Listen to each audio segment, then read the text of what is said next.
Assalomu alaykum do'stlar. Moviy tahlil kanaliga xush kelibsiz. Bu yangi kanal bo'lib, film haqida tahlillar va kino yangiliklar haqida gaplashamiz. 2026-yil kutilayotgan eng top 5 ta kinolar haqida gaplashamiz. Qani unda biz boshlaylik. Birinchi film James Cameronning Avatar 3-filmi. Avatarning 1 va 2 qismlari har doimdek zo'r chiqqan. Bu 3-film ham ulardan qolishmaydi degan umiddamiz. James Cameron oddiy rejissyorlardan emas. U filmning oddiy kichkina detallarigacha e'tibor beradi. Film haqida gaplashsak, film suv va olov qabilasi o'rtasida katta urush bo'ladi. Har doimli insonlar avatarlarni yo'q qilmoqchi bo'ladi va olov qabilasi bilan birlashadi. General hali Hamos o'lmagan. Rejissyorning aytishlaricha, general 5-qismgacha tirik qoladi. Avatar 3 filmida ham Sunny'ni yana bir farzandi halok bo'ladi. 2-filmida bir o'g'li halok bo'lgan kabi, 3-filmida ham bir farzand halok bo'ladi. 3-filmni nimadan kutsak bo'ladi? 3-filmda yana har doimdek urushlar bo'ladi. Katta. Sunny o'z qabilasini qutqara oladimi yo'qmi, uni keyingi yilning 19-yanvarida ko'ramiz.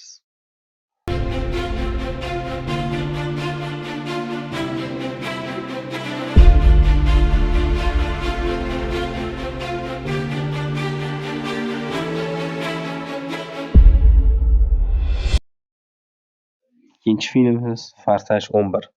Dominik Torettoning so'nggi Farsaj filmi. U intervyuda ham shunday deb aytgan: "Bu mening so'nggi filmim, Farsaj." Chunki 10-qismida Dominik Toretto va o'g'li Jeyson Momoa rol etgan Darkini nishon ostida qolib ketgan edi. Ularni qutqarishga Jon Fowler yana qaytib keladi va film shu nuqtada tugaydi. 3-filmimiz Mortal Kombat 3. Mortal Kombat bu yilning sentabr oyida namoyish etilishi kerak edi. Ammo ba'zi bir sabablarga ko'ra keyingi yilning 8-mayiga ko'chirildi.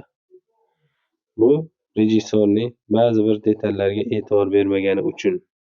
Ya'ni Mortal Kombat 1-filmida uncha mashhur bo'lmagan aktyorlar rol o'ynab, lekin ancha-muncha foyda olib kelgan. Mortal Kombat 2-filmida ham Johnny Cage ishtirok etadi.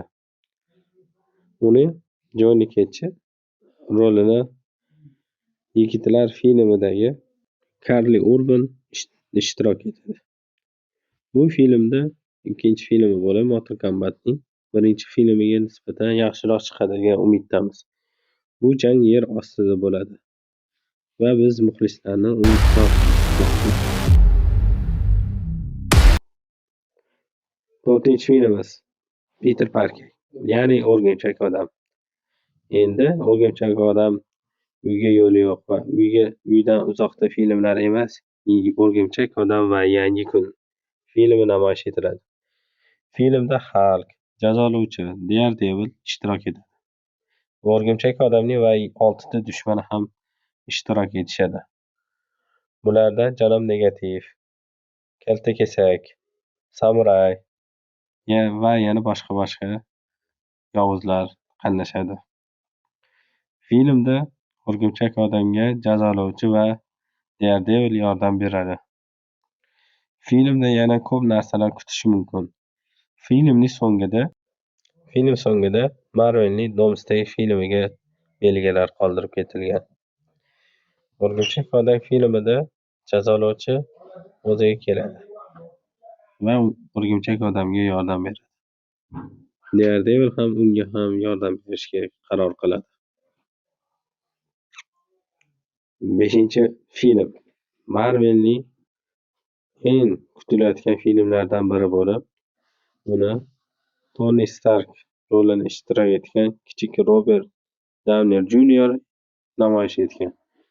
Men o'zi Marvel filmiga ishtirok etmoqchi emas edim. Ammo menga yana rol taklif qilishdi. Men uni o'ylab chiqdim va qaror qabul qildim, deb aytdi kichik Robert Jr. Filmdan nimalar kutamiz? Domesday, ya'ni qiyomat kuni.